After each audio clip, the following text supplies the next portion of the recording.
Hey y'all, I hope you're well. Welcome to another episode of Healthcare Boulevard.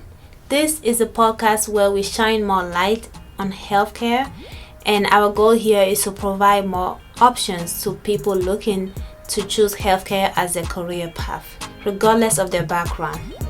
My name is Sena Kapomo, and I am your host and creator here. I thank you for tuning in. I appreciate your support. Remember, you can tune in on YouTube or wherever you get your podcasts. Without further ado, let's get into today's episode.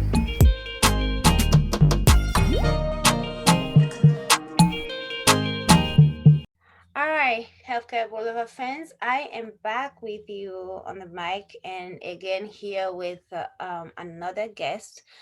He is a physical therapist, as it is appropriate for this section, and I'm excited to chat with him, get to know what he's been doing, and hopefully y'all can learn one or two things from his experiences and so forth. Kevin, welcome to Healthcare Boulevard. How you doing? Hi, good morning. Thank you for having me, Sin. Of course. How's everything going with you?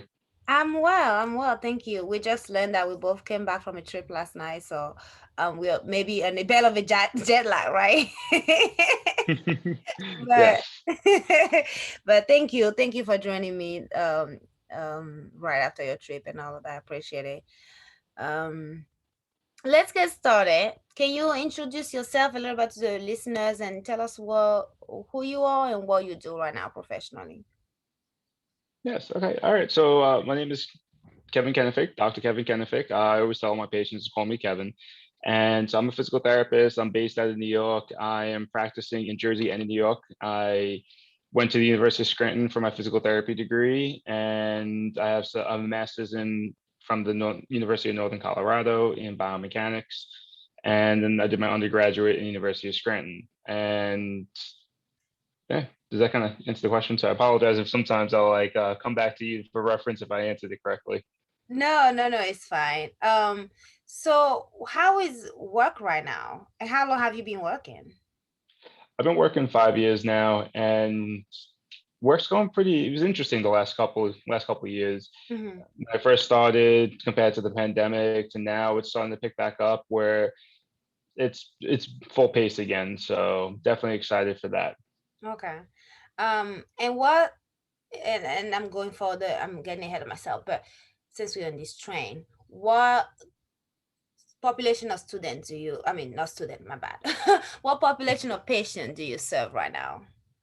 So I mostly work with patients, outpatient orthopedics, and I work with patients with Parkinson's disease, some patients who've had cerebral vascular attacks like strokes, and a wide range of post-op, non-post-op, chronic and traumatic, and acute patients. Okay. Would that be considered like neuro or is that a specialty in PT? Let me ask that So first. I guess I focus on a little bit of both. Orthopedics is one section, and then I Mhm. also work with patients with neurological syndromes as well. So I utilize a lot of my orthopedic training and how I assess the body mechanically to address dysfunctions in patients with or without neurological issues or with or just specific orthopedic issues to help work with their muscles, bones, and nerve type problems. Okay. And did you have to train like in any specialty while you were in school or after for this particular group of patients? Yes, I so when I finished undergrad, I really valued education and I wanted to kind of like go learn how to put my hands on patients a little bit better to manually work.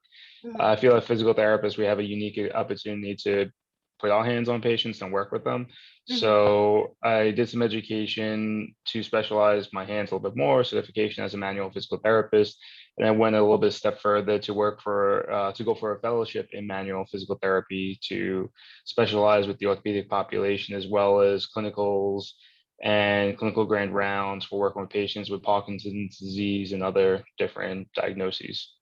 Okay. And how long did that take after your PT education was done? It's different. It's open ended, so it's kind of as fast as you want or as slow as you want. Okay. And so when I first came out of school, I kind of just took a year off, and I wanted to just relax from being in school for so long. I mentioned that I did a master's before my doctorate, and I was just kind of zonked. I'm not gonna lie. So I really just wanted to just practice and work and kind of not have to worry about extra studying, but I was still always kind of reading. Mhm. I did my certification as a manual physical therapist in about like 13 months, and I did that with a company called NIOMT. It's a North American Institute of Orthopedic Manual Therapy, and they were based out of Michigan, I believe, and then after that they have different satellite places in New York City and across the country. So I luckily was able to walk down the street from my job to Midtown and be able to go to 7 different classes in oh, 5 classes there, 2 classes in Massachusetts. And I did that over the course of about 13 months. I took the practical exam where they kind of grill you and watch you work with patients. It's a little nerve wracking, I'll be honest, because when every time you start doing something and then you think you're doing well, you're met with a frowny kind of face that you're unable to like kind of read off of like, am I messing this up? Am I doing well? Mhm. And then they throw curveballs at you. So when you start doing good, they start throwing curveballs to see if you really know what you're doing. So it's that was a fun experience. So that took me about 13 months, and then doing the fellowship. The fellowship you could be done. Some people a little bit faster than I am. They could finish in about 2 years, 2.5. I'll probably take about like 3.5 years to finish it, and it's do at your own pace. So I'm able to meet with my clinical mentors. I'm able to meet with other clinicians. I have a nice support system of a fellowship of different people who are in the education system, people who are fellows themselves, and be able to refer them for questions. So long story short, about 13 months for the certification as a manual therapist, and probably about 3.5 years for the fellowship. Okay. All right. That's pretty. So at this point, you're like well, you're not done with the fellowship yet. Is that what I'm understanding? Correct. I have about 2 more classes didactically, and then just have one more practical where they do the same thing. They kind of like grill you. There's a little some paperwork in between, but it's nearly done. Okay, well, congratulations on a lot of things and almost being Thank done you. with your fellowship. um, do you, because, and this might be a silly question, but having been on LinkedIn more often lately, I've seen like a lot of like titles after people's name. Now, do you get like an added title after the PT once you're done with your fellowship? And what is that? Yes. So there's definitely a little bit of like an alphabet soup out there, and that's also I try to limit what I kind of put after my name. Mm-hmm. So I'll be a fellow. So it'll be FOMPT, FAAOMPT. That will be the designation after the name. And so it would be like PT was the profession, the MS would be the extra masses that I have, the CMPT will be the certified manual physical therapist will be replaced with the FOMPT, and I Okay. would kind of leave it at that. Okay. Okay. Now, I do want to make a point to the listeners that as if even though I didn't necessarily direct him as a doctor, he is a doctor. Every PT once they completed the program or designated as doctors because they've gone as high as I can. Well, needed anyway to practice as a PT. Am I correct? Correct. It's a clinical doctorate in physical therapy, similar to a clinical doctorate as a direct doctor of podiatry Mm-hmm. or a doctor of chiropractic. Exactly. It's not a medical doctor, and it's also osteopathic is like another DO term. So each term has a particular field that they work with. Right. Right. Exactly. So just putting that out there, no, on MDs don't have, a pattern on the doctor title. There's a lot of doctors out there and they all that deserve their respect. So thank you for sharing that with me and with the listeners. I had something in mind to ask you, but I totally forgot. This tend to happen when I'm going off the train. But let me continue with the question. I'll probably come back to it. And how would you, as a PT in well season one for that matter, how would you describe a physical therapist to somebody who's never heard of the title? All right, so I kind of prep. I thank you. Like, she sent me some of the questions. I was able to kind of prep beforehand. So I wanted to kind of read something that was off the American Physical Therapy Association's page and kind of like um, kind of compare it to what I like to perceive it to be. Mm. So they say physical therapists are movement experts who improve quality of life through prescribed exercise, hands-on care, and patient education. And the way I would like to mention it is that we examine each per. Oh, sorry, I'll get to my answer.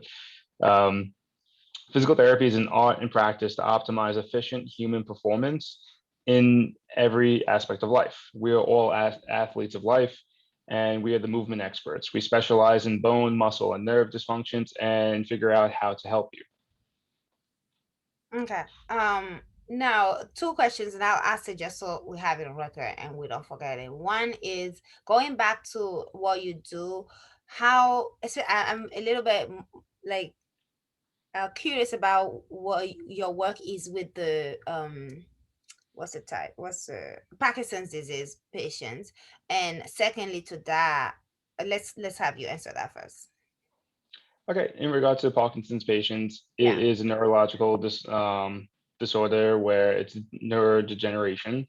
Mm-hmm. And when it comes to patients with Parkinson's, it affects how patients move. So it's an improper like firing and the brain and how it turns muscles on.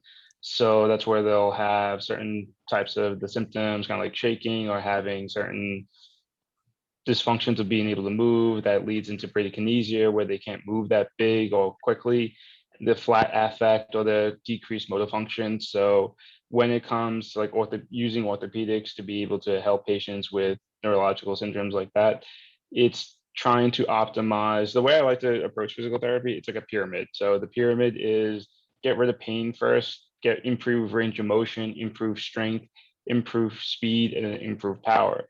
So in those stages where I would like to work with a patient, let's say with Parkinson's who has pain, I want to try to get them out of some of that pain first. Then I want to improve their range of motion because a lot of the times they'll have bradykinesia, which is be a smaller range of motion.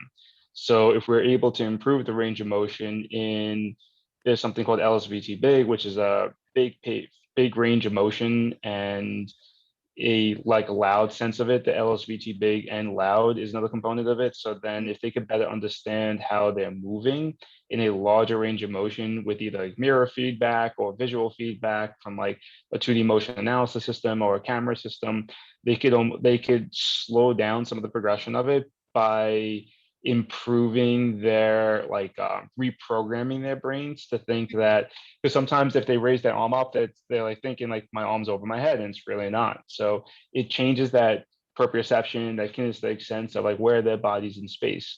So with my pyramid format of like approaching it from like get rid of pain, improve range of motion, improve strength, the goal is to turn on the right muscles to do the right things, such as being able to raise your arm over your head to pick up something off a shelf. You need to have good scapular motor control. You need certain muscles to work the right way. To walk down the street, to bend over, you need to be able to pick up your socks the right way without throwing your back out or tipping over, losing your balance and your base of support. So there are a lot of commonalities between some primal movements of how everyone moves.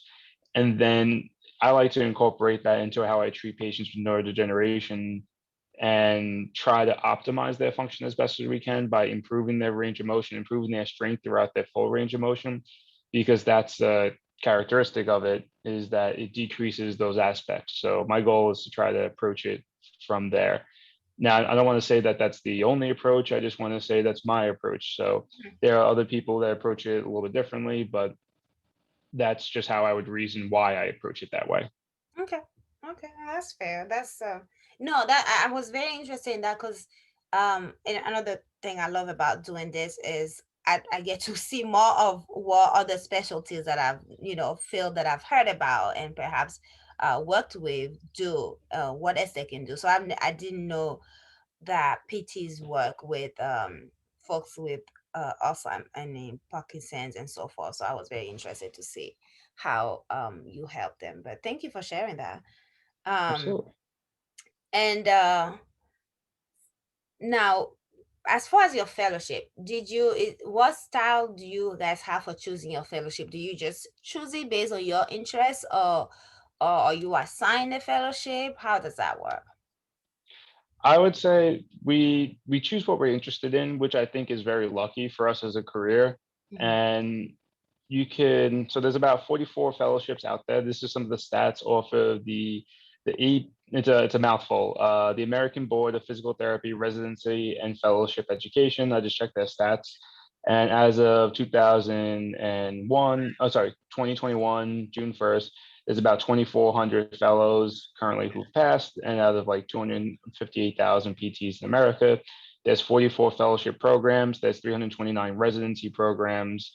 So you choose what you want. There are certain programs that are residencies for orthopedics. There are certain residencies that are there for, I'll kind of go through a quick list of the different subspecialties: cardiovascular, electrophysiology, geriatrics, neurology, oncology, orthopedics, pediatrics, sports, women's health, and wound management. So I guess there's probably a good 10 different subspecialties that you can choose under that residency or fellowship umbrella. Mhm. Working with the body mechanics and such like that, there's a couple of other fields, I would say, or specialties that sort of coincide with you guys, do similar things but surely different, and that include things like chiropractors and ATC, athletic trainers and so forth. Can you sort of like wheeze out some of the differences and how you collaborate with those with those titles essentially? Yes, absolutely. And I would just kind of go, I guess I would say, going on the record that everyone has their place in the healing process in the healthcare team format. There are some with medical background and there's some without medical background. So my biggest thing, I'll say for myself, I don't want to speak for other fields, but I like to know my limitations, and when in doubt, refer out. So that's a big thing I like to say. So if I see something that's a little funky, I always refer out. And I just luckily have worked with other individuals that have done the same, from the athletic training sense, from the personal training sense, from the chiropractic sense, and from physician sense. So I apologize. I'm going to give you a lot of grandpa answers, as like my brother-in-law says. He'll joke with me and just say, he was like, you can fix always, as like my sister and I. He's married to my sister. He'll always joke. He was like, you guys give long answers and we just want a short answer sometimes. So I apologize. I'm totally going to do that a bunch of times. No, it's okay. Uh, My husband does the same thing, so I'm used to it. so I guess so back to the question. So there's physical therapists, we muscles, bones, and nerves. There's athletic trainers that work with it from a non-medical sense, but they do at times have some medical training and background for like on the field training. So I do have to mention that. So I apologize for the ATCs out there that I first said what I said. They do have a medical background in the sense of on the field training, which is fantastic. They help improve the motor function of athletes to take them from a rehab standpoint further to return to sport and to sport. There are chiropractors that I've heard of, different chiropractors that only do manipulations. A manipulation is when you do something like a high velocity movement with a low amplitude, or a high velocity movement with a high amplitude. And they only do that. They'll have patients come in 5 to 15 minutes. And I apologize if I generalize this to anyone that's out there. But then there are also some chiropractors I've heard that will kind of have a scope of practice that will include exercises, corrective exercises, and neuromuscular reeducation to maintain what they've cracked, or manipulated, so to speak. Physical therapists have a background in chiropractic and osteopathic type of techniques from like the 1700s, 1800s, 1900s. And it's really interesting, the field of physical therapy and how we grew. And I wish I better organize some of my thoughts for this, because it's pretty cool. So I guess maybe we could kind of go through that like another time. Yeah, that's kind of like a little overview. And then orthopedics surgeons, they're kind of the top docs when it comes to the musculoskeletal system.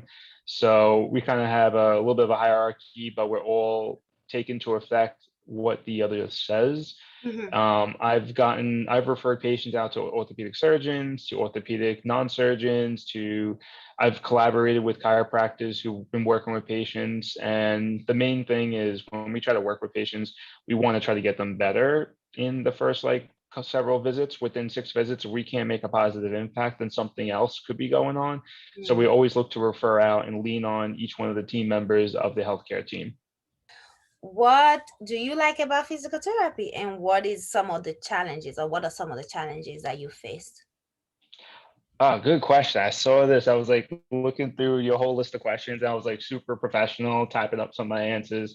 And this is like the fun question. It's like, why do you like physical therapy? I think it's just fun to hang out with patients. I think it's a great opportunity to meet people that you may never have an opportunity to meet and to help them, but to also learn from them. So like my big thing is like I like to teach my patients like when they leave me, in my opinion, they should be as smart as me for their particular diagnosis so they know how to fix it.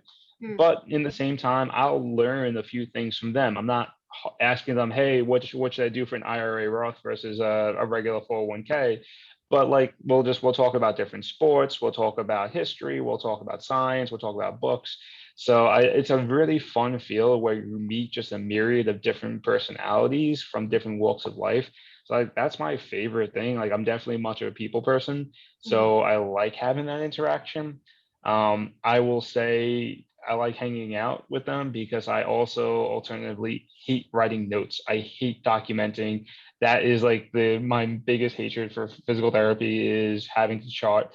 And if I could just hang out and work with my patients all day, I absolutely would because it's fun because we just kind of motivate them. We kind of like, I've had several times where I've worked with patients and I remember this one patient, Carol, she was like in the mid 70s and I'm like with her and she goes from doing a bridge where she's laying on her back, she's bringing the hips in the air, she's training her glutes to help her with walking, going up and down stairs. She lives in New York City where I practice. And for her to like commute from different locations to groceries. Like I just love just being like, yeah, Carol, get it.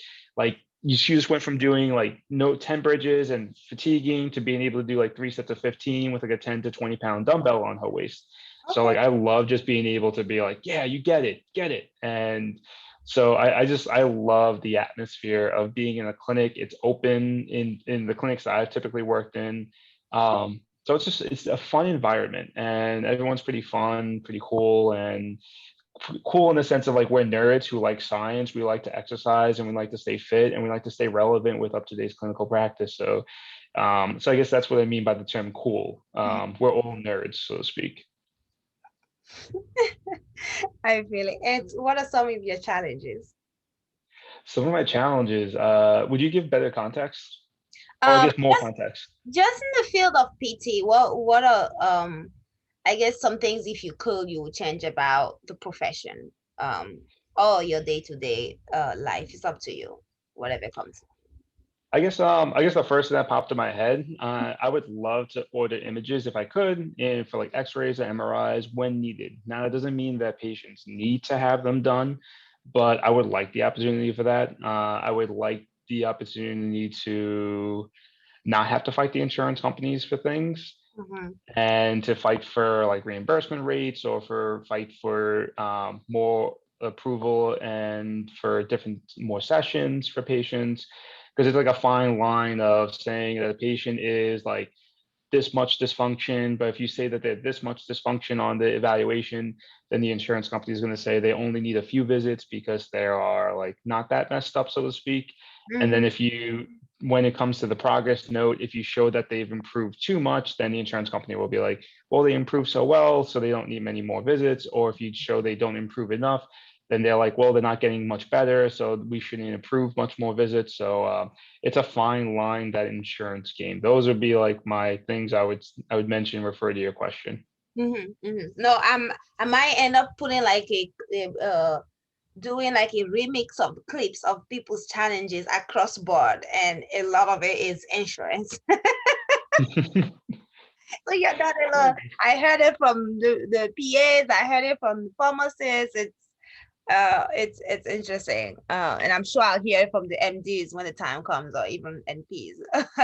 Yeah. um, but that's good to know. What is oh yeah. So as far as specialty in PT, let's Mhm. say you work for like a few years or maybe a couple even decades, and you want to switch specialties. What is the process for that, and how hard is it? Yes. So the process for that, it's pretty you can, and that's the best part about physical therapy is that you can transfer. And there are a lot of clinical pearls you could learn in like one particular field, let's say like orthopedics, Mm-hmm. that can be applicable to other fields such as neurology, pediatrics, or cardiovascular.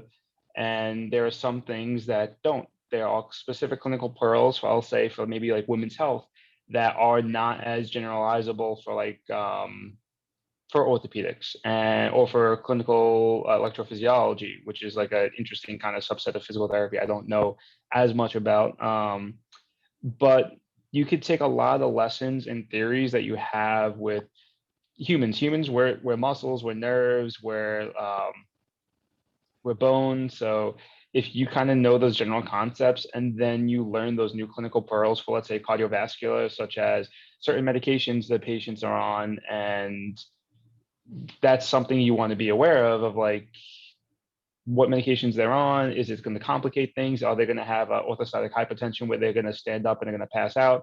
So there are definitely certain nuances for different fields. But the fun part about physical therapy is that there's a lot of generalizable theories that you can incorporate to improve your practice Mm-hmm. with different populations. Okay. Okay, that's fair. Thank you for sharing that. And do you have to go back to like fellowship or anything like that, or can you do like on the job training?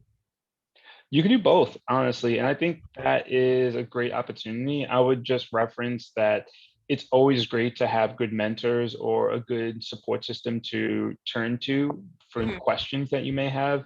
Mm-hmm. And there are some therapists out there that have their GCS, their geriatric certified specialist, their OCS, their orthopedic certified specialist, their NCS, their neuro certified specialist, or their PCS.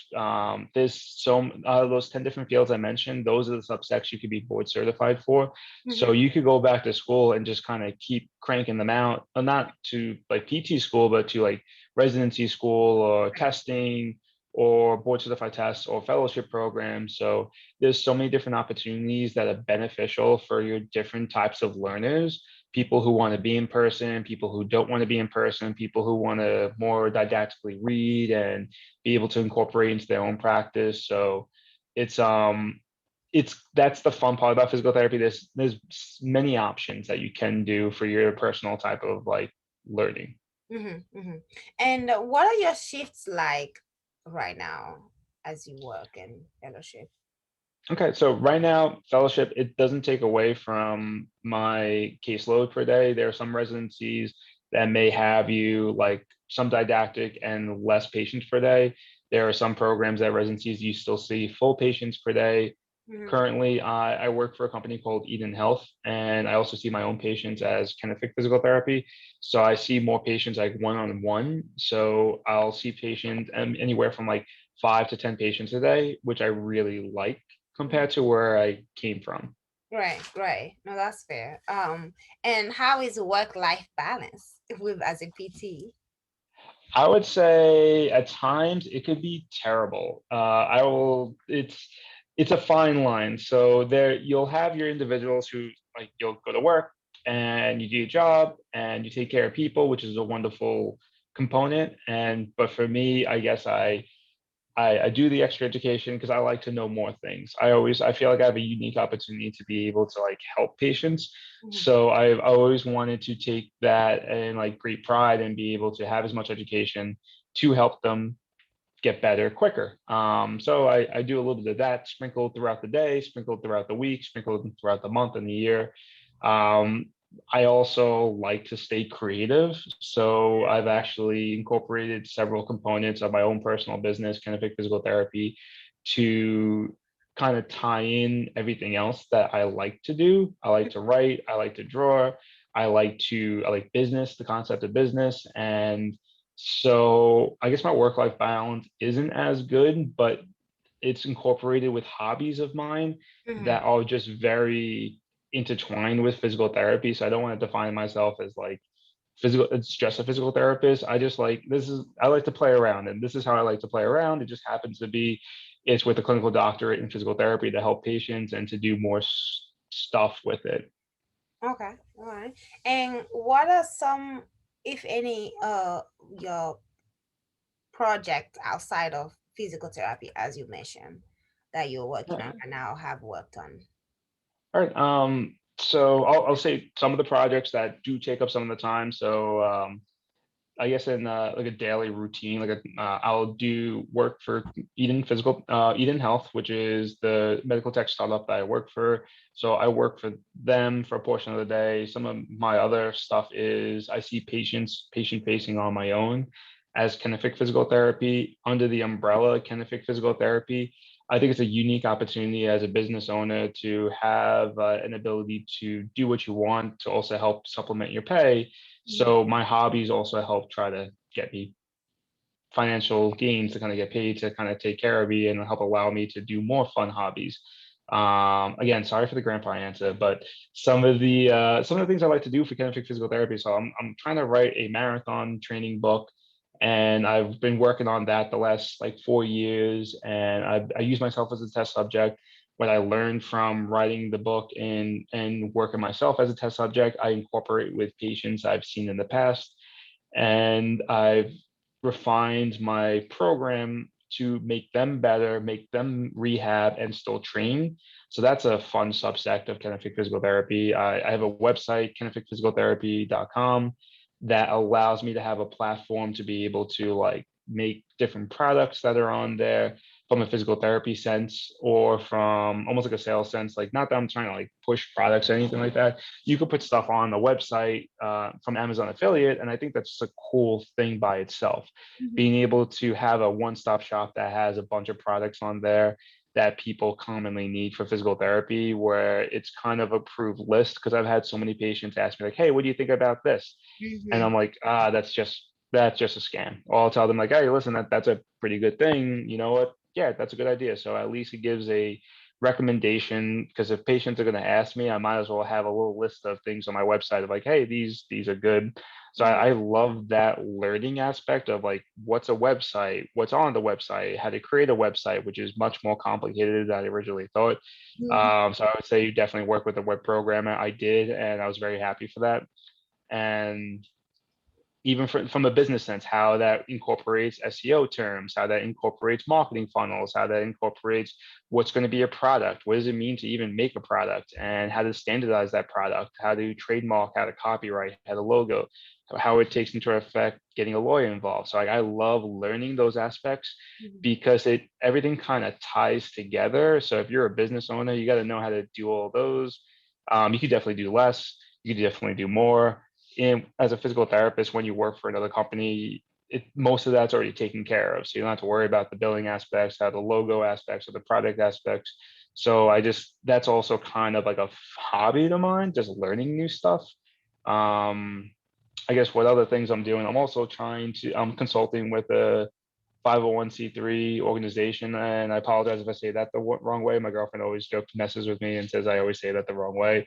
501(c)(3) company. It's called the Tesoro Project, where they go to different South American-based countries, such as Guatemala, that they have physical therapists that go down there to do physical therapy there with different patients in the community in a I don't want to say third world country, because I think it's could be a little disrespectful to say that. I'd rather say a country that could use a little help. And I find that physical therapists have a unique opportunity to be help people. So that's another one of my little side projects on. Well, I just think it's a great opportunity that would be a little passion project of mine. And I guess another big passion project of mine is working with this organization called Point Motion.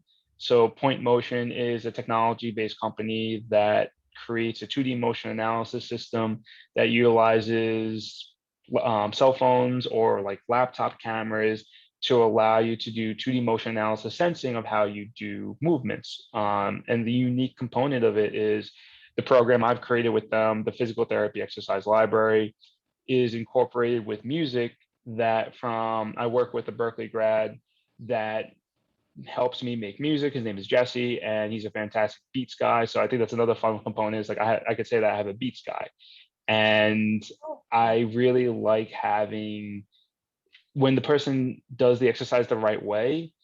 it plays a positive auditory feedback to confirm the person does the exercise the right way. So it keeps the melody going. So I think it's a lot different than the different static home exercise programs that are out there. It's an opportunity to confirm if you're doing something the right way. And this is something I'll always joke with my patients. I'm like, listen, you could either do something that's like right, or if you're not going to do it right, you're going to waste your time. If you're going to waste your time, like we don't have as much time throughout the day. So might as well, if you're going to do something, do it right. So this is an opportunity to take my creative side of physical therapy based exercises and my creative side of music. I love music. I love being able to incorporate that in how I treat, to my artistic side of being able to have create a logo and make a picture. I definitely work with people for that. I don't draw myself. I do a little bit, but more sketches. So that's a bunch of things I just mentioned, but like they're all just aspects of like who I am, what I like to do as a person, what I've done. And just to mention, I love having an opportunity to tie everything that like is fun to me, and I've been able to tie them together into like one semi-linear directive construct of like a bunch of different circles that all revolve around physical therapy. Right, right. Okay, well, thank you. You seem like a very busy, happy PT, so I love to see it. Some of my last few questions. One is, what are some leadership opportunities that are available for PTs in the workforce? Um, Leadership opportunities. So one, you could the easy way to say it, you could go up the ranks from a staff physical therapist, assistant clinical director, regional director. I'm in a standpoint of moving toward director of physical therapy for Eden Health, which is the medical tech company that I work for.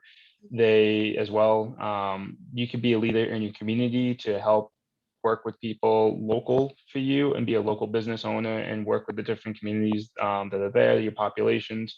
You could also be a leader to help with people across the world. I think this is a great opportunity to be the time that we live in to help not only local people, but like national people and possibly international people and across the globe. So there's um, there's really no cap to it, I could say, because every time you learn something, it's a fun lesson that maybe someone else could beneficially learn from. And then if you have a good mentor to kind of help teach you some things like this, it's easy to help more people. So I guess the term leader, like it doesn't have to just be about physical therapy. It could be helping. I like helping people. So I think it's a great opportunity to be a leader to help anyone. Any advice for somebody wanting to become a PT, a physical therapist? I would say the words that pop in my head is my mom's words. Just like if you think you want to try it, go shadow someone for a day or a few days, a few weeks, and kind of see if you like it. And it helps when they kind of give you a little payment as well. So if you can kind of be like working for them too for like a few weeks, few months, whatever. I think it's a great opportunity to kind of see behind the veil of like what a particular profession does in the realm of physical therapy. I would say it's a great field. There's a lot of components that make a physical therapist from an exercise standpoint, from a medical standpoint, from a rehab. Just say shadow someone. See. Thank you. That is all. I appreciate you joining us and chatting with me this morning. If you don't have anything else to add, that's all the questions I have for you today. I'll just kind of pop this one other thing in there. This was something that's been kind of fun that kind of broke the ceiling in my head, so to speak. Uh-huh. So I just want to like piece of advice to anyone that's out there. Is that you could be the CEO of your own self. So I think that's a fun option for people to learn, is that not only from a physical therapy standpoint, from any medical standpoint, any other standpoint, is that anything is possible. So if you start realizing that anything is possible, and if you find an actionable way to kind of figure out how to get somewhere, it's pretty cool. So I definitely just kind of give power to people out there to kind of just like always ask questions. Right, right. No, you are definitely a great resource and example for that. And I appreciate hearing even just a little bit. I'm sure there's a lot more that we didn't get to hear about, but we appreciate getting to know you and hearing from you this morning. Thank you, Kevin. You're welcome. Thank you so much for having me. I greatly do appreciate it. And I was very excited for this. Thank you. You have a good evening. I mean, why did I say evening? Have a good day and a nice weekend. How about that? Coming off that vacation time, I'm the same way. I know. All right. Bye, Kevin. Take care. Bye. Bye. All right. That's all I have for you today. Thank you again for joining me. I appreciate you. Please subscribe, follow, like, comment, and share. And stay blessed. Bye.